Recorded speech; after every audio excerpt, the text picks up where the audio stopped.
Hello student, इस video में हम डिस्कस करने जा रहे हैं गोलीय दर्पण के लिए यूवीएफ में संबंध। तो गोलीय दर्पण में हम सबसे पहले बात करते हैं अवतल दर्पण के लिए।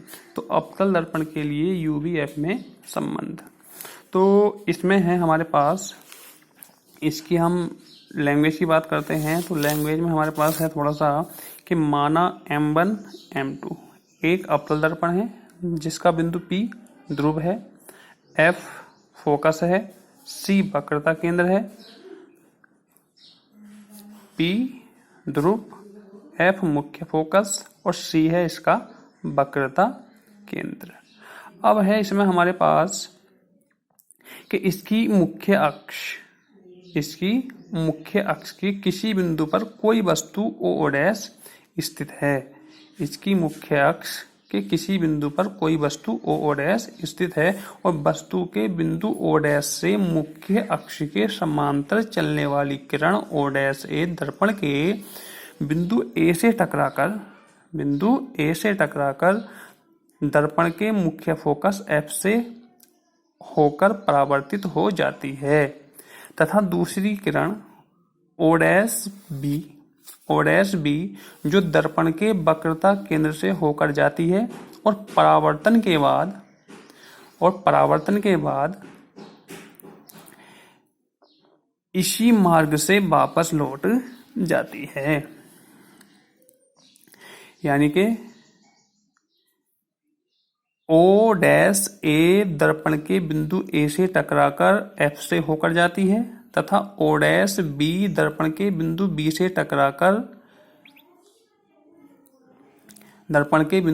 टकराकर इसी मार्ग से वापस हो जाती है।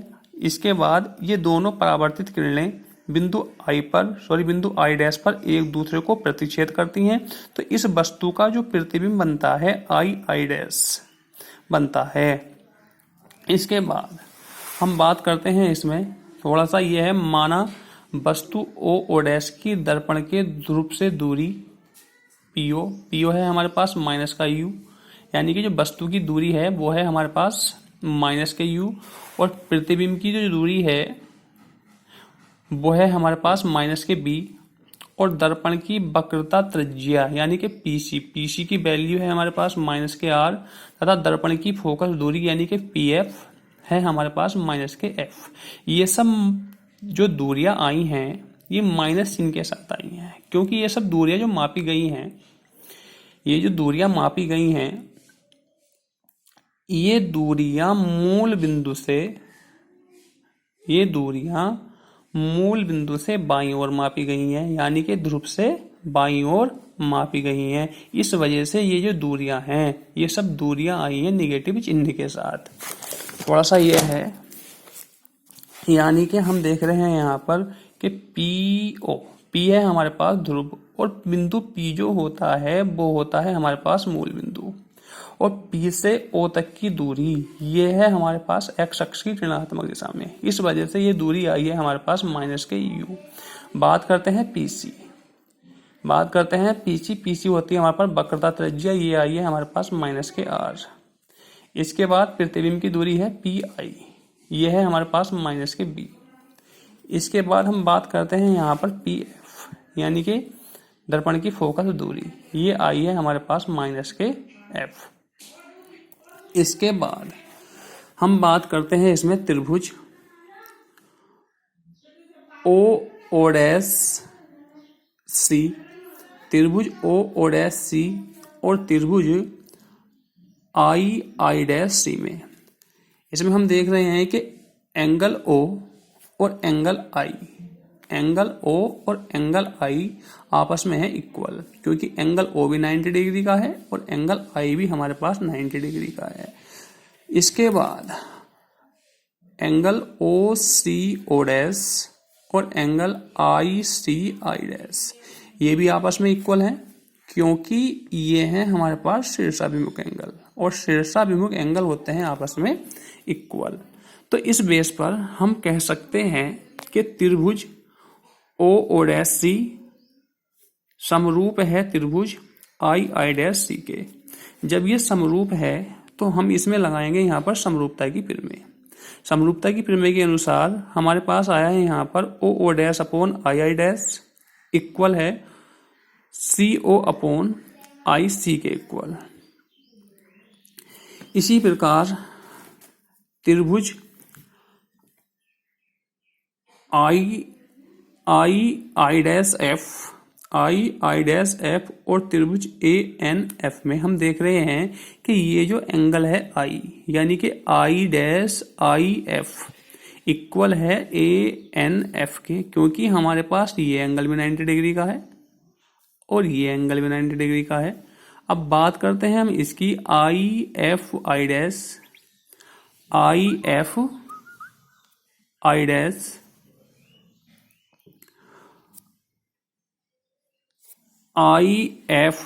डैश इक्वल है हमारे पास AFN के, क्योंकि ये वाला एंगल और ये एंगल ये है हमारे पास शीर्षाभिमुख एंगल, और शीर्षाभिमुख एंगल जो होते हैं, शीर्षाभिमुख कोण जो होते हैं वो होते हैं आपस में इक्वल। तो इस बेस पर हम कह सकते हैं कि त्रिभुज I डैश IF समरूप है त्रिभुज ANF के।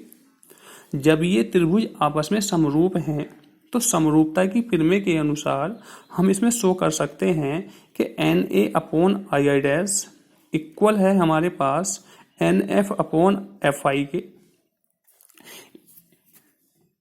इसके बाद हम देख रहे हैं यहाँ पर कि जितना हमारे पास O डैश है उतना ही हमारे पास है AN। जितनी लंबाई O डैश की है उतनी ही लंबाई हमारे पास है किसकी, AN की। तो हम शो कर सकते हैं यहाँ पर NA बराबर O डैश। NA का जो वैल्यू आई है वो आई है हमारे पास O डैश। तब समीकरण नंबर सेकंड से जो हमारे पास समीकरण नंबर सेकंड थी, इक्वेशन सेकंड थी, इसमें हम NA की जगह यहाँ पर राइट कर सकते हैं O डैश। ये हमने यहाँ पर कराया है O dash upon I dash equal to NF upon FI। अब हम बात करते हैं यहाँ पर इक्वेशन फर्स्ट एंड थर्ड से। इक्वेशन फर्स्ट को हम देख रहे हैं कि O dash upon I dash equal है हमारे पास CO अपॉन IC, और इक्वेशन नंबर थर्ड है हमारे पास O dash upon I dash equal है हमारे पास NF अपॉन FI। हम देख रहे हैं कि दोनों ही इक्वेशनों का ये पार्ट हमारे पास है इक्वल। जब ये पार्ट इक्वल है, जब ये पार्ट हमारा, जब इनकी LHS इक्वल है तो इनकी RHS भी क्या हो जाएगी हमारे पास इक्वल। तो समीकरण फर्स्ट एंड थर्ड से जो हमारे पास वैल्यू निकल के आई है वो हमारे पास आई है यहाँ पर CO अपॉन IC इक्वल हुआ हमारे पास NF अपॉन FY। यानी कि जो हमारे पास इक्वेशन फर्स्ट थी, इक्वेशन फर्स्ट है हमारे पास O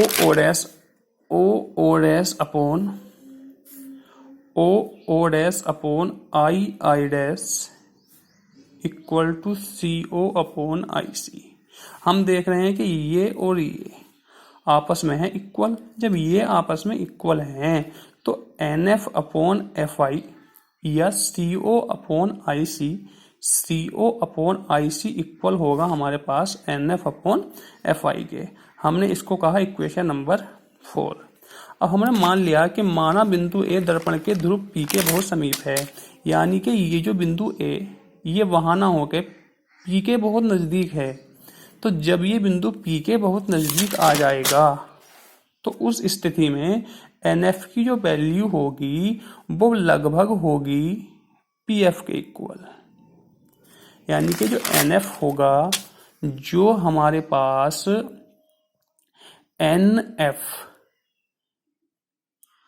NF होगा, जो हमारे पास NF होगा वो हमारे पास किसके इक्वल हो जाएगा, वो हो जाएगा हमारे पास PF के इक्वल। और जब ये इक्वल हो जाएगा तो हमने इसको कहा इक्वेशन नंबर 5। बात करते हैं हम इक्वेशन नंबर 4 और इक्वेशन नंबर 5 की। तो इस इक्वेशन नंबर 4 में हमने यहाँ पर NF की जगह पुट किया PF। तो NF की जगह PF पुट करने के बाद जो हमारी इक्वेशन बनी है वो बनी है हमारे पास CO upon IC equal to P F upon F I. यहाँ पर हमने एन एफ की है वैल्यू पुट। बात करते हैं हम सी ओ की, तो सी ओ को हम राइट कर सकते हैं यहाँ पर, सीओ को हम राइट कर सकते हैं यहाँ पर, यानी कि P O minus P C. वही हमने यहाँ पर राइट किया है सीओ को P O minus P C. अगर हम पी ओ में से पी सी घटा देते हैं तो हमारे पास बचेगा यहाँ पर सी ओ। इसके बाद आई सी को, यानी कि मैं यहाँ पर सब शो कर रहा हूँ आपके लिए, यानी कि सी ओ को हम यहाँ पर शो कर सकते थे P O minus P C. इसके बाद आई सी की जो वैल्यू है उसको हम लिख सकते हैं यहाँ पर, यानी कि P C minus P B. अगर हम इस पी सी में से ये पी बी घटा देते हैं तो हमारे पास बचता है कितना, आई सी। यानी कि जो आई सी की वैल्यू है, आई सी है हमारे पास P C minus P I. P F हमारे पास ऐसी है। इसी प्रकार हम शो कर सकते हैं एफ आई की अगर हम बात करते हैं, इसकी वैल्यू निकालते हैं तो वो हमारे पास बैठ जाएगा यहाँ पर कि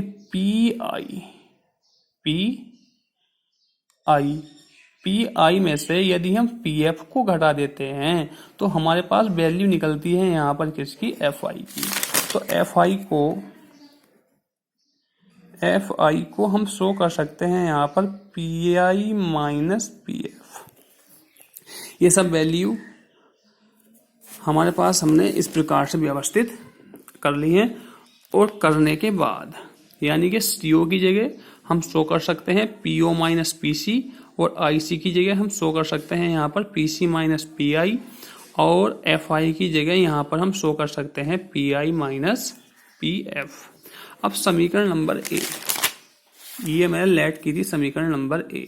इसमें हमारे पास पी ओ की वैल्यू है यू माइनस के यू, पी सी की वैल्यू है minus K are, P I की वैल्यू है माइनस के बी, और पी एफ की वैल्यू है हमारे पास माइनस के एफ। इन सब की वैल्यू हमने की यहाँ पर पुट, यानी कि पी ओ की वैल्यू है हमारे पास माइनस के यू समीकरण नंबर ए के अनुसार, पी सी की वैल्यू है हमारे पास माइनस के आर समीकरण नंबर ए के अनुसार। इसी प्रकार पी सी की वैल्यू यहाँ पुट की है, पी आई की वैल्यू पुट की है, और इक्वल टू पी एफ की वैल्यू हमारे पास माइनस के एफ है, पी आई की वैल्यू माइनस के बी है, और पी एफ की वैल्यू हमारे पास माइनस के एफ है।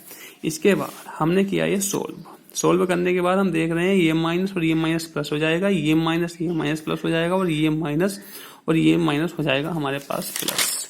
इतना करने के बाद हमारे पास ये आया है माइनस का u plus R upon minus K R plus B equal to minus K F upon minus K B plus F. एक रिलेशन बताया था मैंने वक्रता त्रिज्या और फोकस दूरी में, वो होता है हमारे पास r इक्वल टू 2f।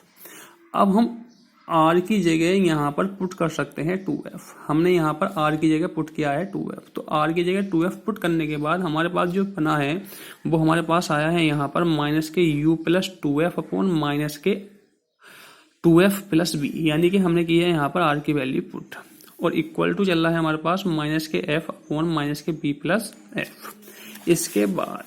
इसके बाद की है हमने इसकी क्रॉस मल्टीप्लाई, इसकी इसके साथ मल्टीप्लाई की है और इसकी हमने की है इसके साथ मल्टीप्लाई करने के बाद हमारे पास ये लाइन आई है। अब हम कर रहे हैं सवाल को सोल्व। जो हमने किया है इसकी हमने जब इससे मल्टीप्लाई की है तो ये माइनस और ये माइनस हमारे पास हुआ प्लस, और प्लस होने के बाद ये आया है हमारे पास प्लस का यू बी। माइनस के यू की है हमने एफ से मल्टीप्लाई, तो हमारे पास आया है माइनस का यू एफ।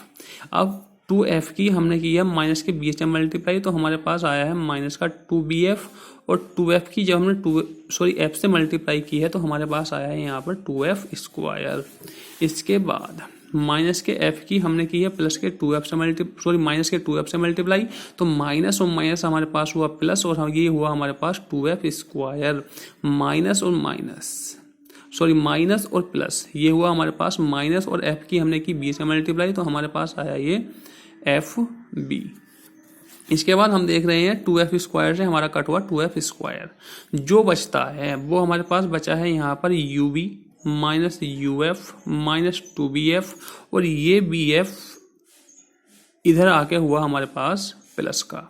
तो ub हमारे पास ऐसे ही आया, uf हमारे पास ऐसे ही आया। 2bf में से अगर हम एक bf घटा देते हैं तो हमारे पास बचा यहाँ पर माइनस का bf, और बराबर में चल रहा है हमारे पास 0।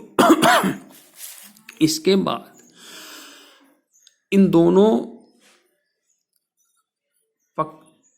पदों को हम लेंगे दूसरी साइड में। दूसरी साइड में ले जाने के बाद हमारे पास जो वैल्यू आई है वो हमारे पास आई है uf plus bf equal to ub। इसके बाद हमने दोनों पक्षों को डिवाइड किया है यहाँ पर ubf से। दोनों पक्षों को ubf से भाग करने पर यानी कि uf upon ubf plus bf upon ubf equal to ub upon ubf। ub से ub कैंसिल हुआ, bf से bf कैंसिल हुआ, uf से uf कैंसिल हुआ। कैंसिल आउट होने के बाद यहाँ पर हमारे पास बचता है 1, यहाँ भी हमारे पास बचता है 1, और यहाँ भी हमारे पास बचता है 1। तो यहाँ हमारे पास बचा 1 upon u plus 1 upon v equal to 1 upon f। यही हुआ हमारे पास अवतल दर्पण के लिए UBF में संबंध। Thank you so much.